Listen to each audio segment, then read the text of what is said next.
বহুতলী অঞ্চলে বৈষ্ণবডাঙ্গা প্রাইমারি স্কুলের প্রাঙ্গণের কাছেই আমরা প্রতিবাদ সভা করছি।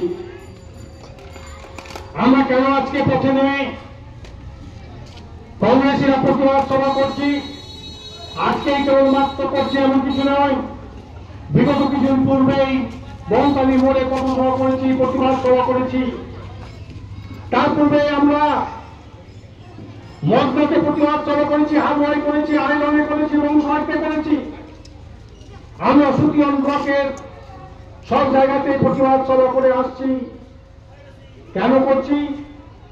কারণ হচ্ছে এই যে আমরা সুতিয়ন ব্লকের জনসাধারণ জর্জরিত আজকে দুরবস্থায় আজকে আমরা আছি।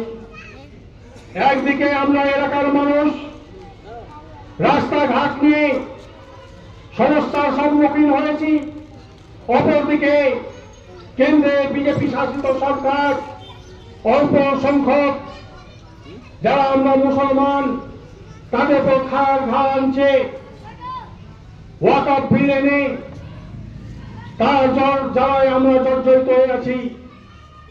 তার কারণে আমরা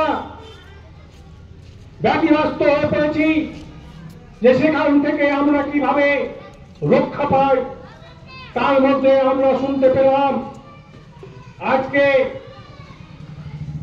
আমরা 1 মাস 5 দিন পরে যে পথসভা করছি সেটা হচ্ছে মে মাসে 6 তারিখ প্রশাসনিক বৈঠকের নামে পশ্চিমবঙ্গের মুখ্যমন্ত্রী মাননীয়া ছাপঘাটের ময়দানে সুতি বিধানসভার মধ্যে সুতি বিধানসভা মাঠে এসে ঘোষণা করে গেলেন যে আমি তোমাদেরকে উপহার দিয়ে যাচ্ছি।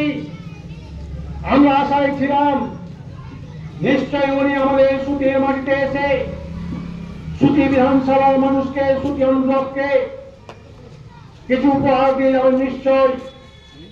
আমরা খুশিতে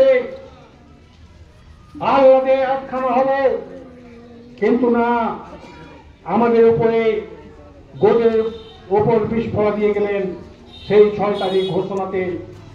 আমরা আশা রেখেছিলাম যে আমরা মুর্শিদাবাদ জেলাকে কয়েকটি জেলায় ভাগ করতে বলেছিলেন উনি আজ থেকে 4 বছর পূর্বে, যে আমরা মুর্শিদাবাদকে জঙ্গিপুর নিয়ে একটি জেলা, মুর্শিদাবাদ একটি জেলা, বহরমপুর কাঁদিনিয়া জেলা ঘোষণা করে গেছিলেন উনি। কিন্তু আমরা ভেবেছিলাম যে উত্তর মুর্শিদাবাদ জেলা আমরা পাবো, কিন্তু না, উনি ঘোষণা করলেন না। আমরা ভেবেছিলাম